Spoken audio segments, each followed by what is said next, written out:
Okay, so this has been blowing up on social media. So apparently, Kwame Brown was on a podcast a couple of months back, maybe a month back, and they asked Kwame Brown about LeBron James. And basically, Kwame Brown shared his opinions about LeBron James. And I'm only paraphrasing what he said on this particular podcast. I don't recall word for word what he said, but basically he said that LeBron James, who's hellified talented, who's very skillful, he doesn't really consider LeBron James the GOAT.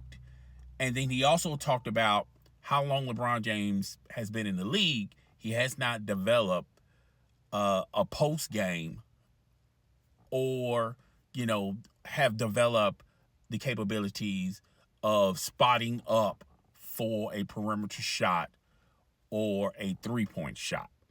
Now, when that got out on social media, it just blew up like wildfire. Some journalists in Los Angeles made an article on it, and basically in his article on the title screen, it says Kwame Brown says LeBron James has no skill. So when this got to LeBron James took to social media. He went on Instagram and he showed a bunch of highlights of him shooting some shots, and had a caption, "No skill." Now, I want to say this for the record. Let's just give all the flowers out of the way. All right. LeBron James is one of the greatest players in the NBA. Okay. I think that LeBron James' career has been a great career. He, has consistently take NBA teams to the finals. He has multiple championships. He has individual accolades. A lot of I like what he says on and off the court. LeBron James has had a fabulous career. He also has he also scored the most points in NBA history. All right. And that record is probably going to be there for a minute. I do think Luka has a shot of, getting close to that record. We'll have to wait and see. Okay, how long Luka's going to be in the league, or if Luka's going to be injured. But I think Luka will, if he just plays 20 years and consistently throws up these shots, he will have an opportunity to break LeBron James' record, which was currently held by Kareem Abdul-Jabbar. And you guys know how I feel about this record, or records on individual play in the NBA.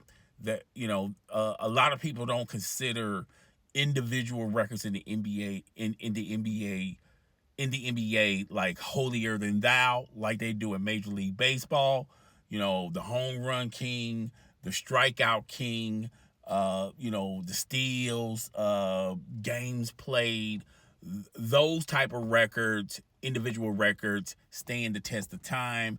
They're more popularized, more so than individual records in the NBA. We don't glorify individuals in the NBA of their individual record. Okay, case in point, Russell Westbrook, when everyone was talking about how he could consistently have a triple double. He messed around and got a triple double. Everyone glorified it for 1 year. Then after that, people just said, it's no big deal. All right. So, but getting back on track and getting back on the topic at hand, LeBron James has done a lot of great things on and off the court. And Kwame Brown echoes those sentiments. I think a lot of people are going at Kwame Brown, basically calling Kwame Brown a hater, talking about how Kwame Brown was a bust. Kwame Brown doesn't have nowhere near the talent or skill as one LeBron James. And I hate when we do that.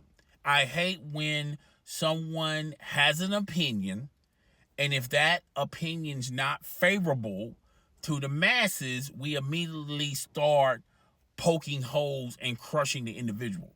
Forget the opinion. Everyone immediately go and crush the person who had the opinion. Now, Kwame Brown has said this on his live stream, and I do agree with Kwame Brown. I don't think LeBron James is the GOAT. And I shared why I don't believe LeBron James the GOAT. And, if people are upset that I don't feel like LeBron James is the GOAT, so be it. But I didn't say he was a bad player. I didn't say he was an average player. I gave him his accolades. I just don't think LeBron James at the end of the day is the GOAT. When you consider there's levels to this, folks. All right, like Kwame Brown said in his live stream. It's, there's a Rolls Royce, and then there's a Lexus. Lexus. I mean, not a Lexus, but a Mercedes. And LeBron James is a Mercedes E-Class. And when you look at Jordan, he's the Rolls Royce. There's still two fabulous cars. It's just one better than the other. All right? So I hate when people attack Kwame Brown and they basically say that, his opinion doesn't count. It doesn't matter because he was a bust in the NBA. Meanwhile, people that have opinions that are favorable to LeBron James, we don't attack those people. We don't say, well, they didn't play in the NBA, or they didn't have a Hall of Fame career, or they were a bust, okay? So when Shannon Sharpe promotes LeBron James by tearing down other legends in the NBA, that's cool, all right? But when Kwame Brown just echoes his opinion and says that LeBron James is great and all, but he's not the GOAT, it's a bad thing. Furthermore, Kwame Brown played with Kobe Bean Bryant, God rest his soul. He played with Michael Jordan. He played with LeBron James. So who better know these individuals on the court better? Who knows these individuals more than Kwame Brown, of those personalities I just mentioned? Stephen A. Smith has never been at this spectrum of his talent. Never took him to the NBA, nor did Shannon Sharpe, nor did Chris Broussard, nor did Nick Wright. Okay, I can go on and on and on. So who would have more expertise on this matter than one Kwame Brown? All right. So my whole thing of it is, you can have an opinion, and if it's not a popular opinion for the masses, then just say you just don't dig the opinion. Just say you don't like the opinion. Try to poke holes in his argument. Instead of just killing the guy because he had an opinion and you don't like his opinion. But let's go into this video. So he said he's seen these guys play before. Now, Kwame Brown saw Michael Jordan at the end of his career. He retired and came back and played for the Washington Wizards. All right. He's seen Kobe Bryant, in his prime, and he have seen LeBron James. You already knew that LeBron James was going to be something special when you saw him as a rookie playing in his first game. You knew that this guy was going to be special. Okay? So Kwame Brown have seen these guys, all right? And he's just basically sharing his opinion about these three guys, all right?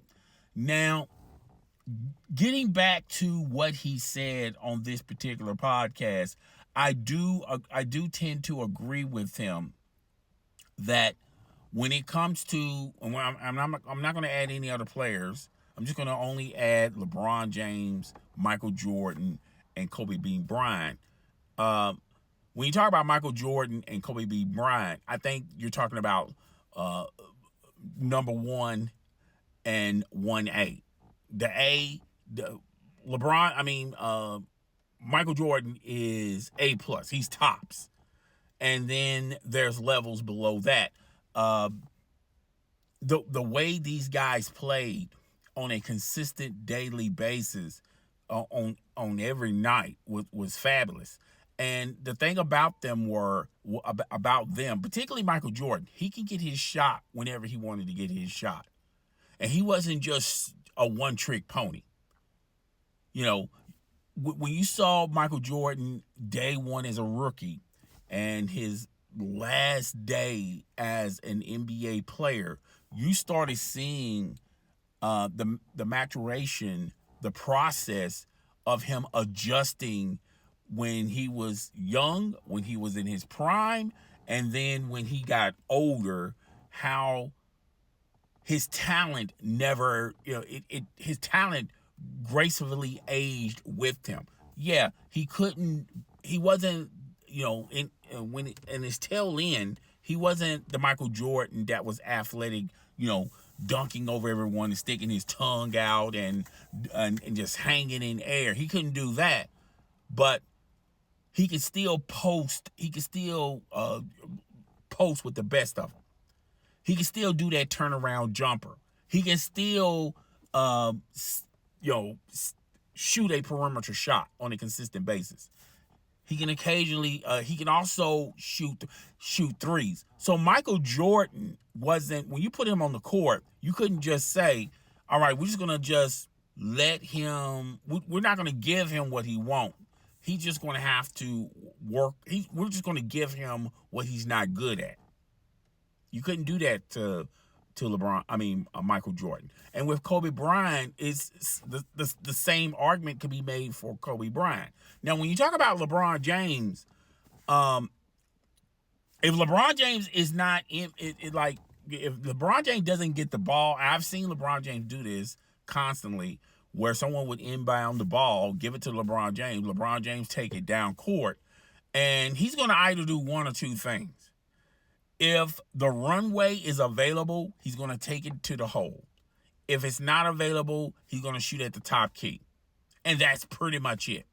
LeBron, yes, he can assist.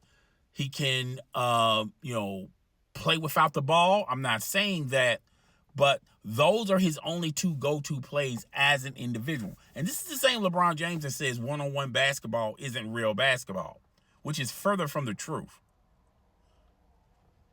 And I think he's saying this argument because people know one-on-one LeBron James is not going to get the best of a Michael Jordan one-on-one. He's not going to get the best of a Kobe Bean Bryant because they were too skillful for LeBron James.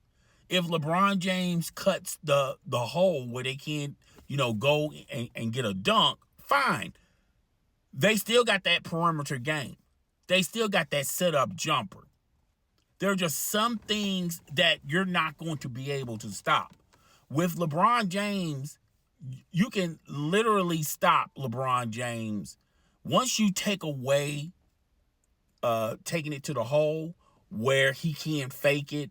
Say, well, I'm gonna take it to the hole if they don't give me the rim, I'm just gonna just pull up for a three or just get close to the basket and just pull up there.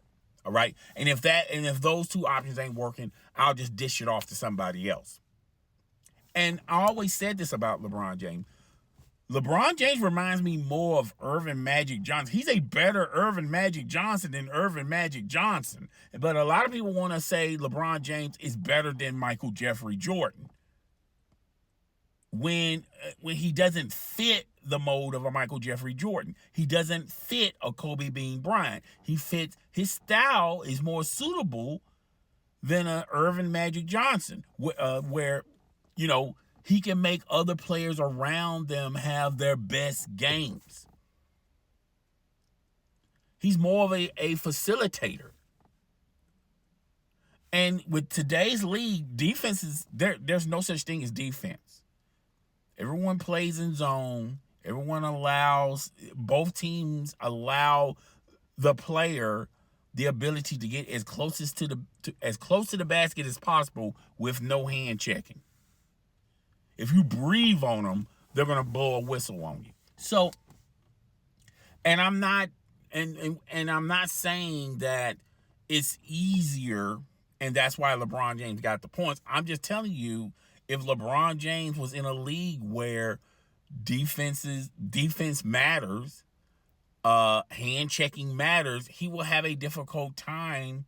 His skill set wouldn't transition very well if the defense were allowed to do their job, which is defense and allowing hand checking. LeBron James would have a difficult time, getting away with the stuff that he's getting away with now. Now, I will say this, he'll be more of a facilitator, which plays into the other talents and skills of one LeBron James. There'll be hand checking. Yeah, the defense will be a little bit more tougher. Not saying LeBron James is not physical enough to deal with that. I'm not saying LeBron James is not mental enough to deal with that, but he would have to change what he's accustomed of, what he's accustomed of doing now. He would have to be more of a facilitator. All right. He would have to, get into that bag. And yes, he's a facilitator that's got a better jumper than Earvin Magic Johnson. That's got a better 3-point shot than Earvin Magic Johnson. Okay. And he would have to adapt a low post game. Particularly if you put him on the box, his back is in front of the basket. He's bagging his opponent up. And if he can't get it, and he has an opportunity to either turn around and make that shot, or do the up and under and just, with his athleticism, just roll right off of him, or he can facilitate someone that's open when they try to double team LeBron James. So even if LeBron James was playing in the 80s and the 90s, he would still be a great player. No one's not taking that away from him. He would still have championships. I just think he will have to learn to adapt in that type of climate. If you put Kobe Bean Bryant and Michael Jordan in today's NBA, they would be scoring crazy points with no defense, no hand checking, and you will have to double them every time they get the ball. So yeah, that will leave someone on their team to be open a lot more. So their skill set, how they wouldn't necessarily have to change, not even a little bit, from if you take in their prime, you take them from the era that they currently were in. If you put them in this era, they would be phenomenal. They'll be literally unstoppable. Okay. Versus when you put LeBron James in their era, LeBron James will still be a dominant player. Don't get it twisted and confused. It's just he will have to change up a little bit. He will have to lean more on being a facilitator than a scorer. He will still get his points. I don't think he will have a lot of opportunities to surpass Kareem Abdul-Jabbar's scoring record, which I want to get into that real fast. No one cared about that scoring title when Kareem had it. No one wasn't celebrating that every year. And I told you guys, once LeBron James get it, everybody's going to talk about it for 1 year. And guess what? No one's talking about it. Because I told you guys, in the NBA, individual stats they don't celebrate individual stats that way. Now, I'm sure if he holds on to this record, which he will, when he retires, that's something that he can mention on social media. He can still carry on in social media when he's long done playing. Okay, he can mention that. That, hey, this is the anniversary of when I broke the scoring record. Okay, and LeBron James fans will go down memory road and, talk about where they were when he broke the record. Okay, but when it comes to the NBA, it's not going to be something that they're going to be celebrating They're not going to make statues about it because in the NBA they don't garner and gloat about individual stats and achievements. If anything, in the NBA, they more focus on titles and champions and dynasties and the players. If you're a superstar, they're going to mention you. They're going to talk about you. That's par for the course. All right. But with Kwame Brown, that he didn't disrespect LeBron James, talking about LeBron James don't have no skill or no talent. What he's referring to is, and he never used those words, what he was saying is, LeBron James at this state in his career still hasn't developed a post game or a set shot. That's what he was saying on this podcast. Now, Kwame Brown's also saying that, it's kind of funny and ironic ever since Diddy got arrested and LeBron James has said this quote, "Ain't no party like a Diddy party," okay? And Candace Owens has been noticing LeBron James has been quiet ever since Diddy's been arrested. A lot of entertainers been quiet since Diddy has been arrested, okay? And Kwame Brown is saying, hey, it's kind of funny that I did this podcast and then 2 months later, LeBron James want to talk about that, but LeBron James don't want to smoke with Candace Owens. LeBron James doesn't even want the smoke with the guy that was in the MMA accusing LeBron James of taking performance enhancement drugs. He don't want that smoke. He don't want to talk about those two topics, but he want to talk about what he said on what Kwame Brown said on a podcast a couple of months back. Okay. I don't believe in conspiracy theories, but Kwame Brown does make a lot of logical points. I don't think, if you're asking me, I don't think that it's just a coincidence. I can't really lean towards what Kwame Brown is saying. I'm just gonna say, look, maybe this got to LeBron James, and like Kwame Brown said, LeBron James was thin-skinned about it, and he wanted to talk about it. All right, but no one's not saying LeBron James does not have no talent, or LeBron James don't have no skill, or LeBron James is not a great player. What people are saying is when you compare him to Michael Jordan, let's just say Michael Jordan, not Kobe Bryant. God rest his soul anyway, again. When you compare him to Michael Jordan, when you match their careers, I mean, when you place their careers and you make a comparison, it's Michael Jordan's career is his time in the NBA was a lot better than LeBron James' time. Look, LeBron James going into the Hall of Fame. He's going to be 50 of the greatest NBA players. Okay, let's not abandon his flowers. Give him his respect. Give him his flowers. I just don't think, and I always said this, I just do not believe LeBron James has done enough to surpass Michael Jordan. Now, in social media, people are probably saying LeBron James has done enough. I really don't pay attention to social media, but yeah. So that's all I got for today, guys. Tell me what you think. Rate, comment, subscribe. I'll see you guys on the flip side of things. Deuces.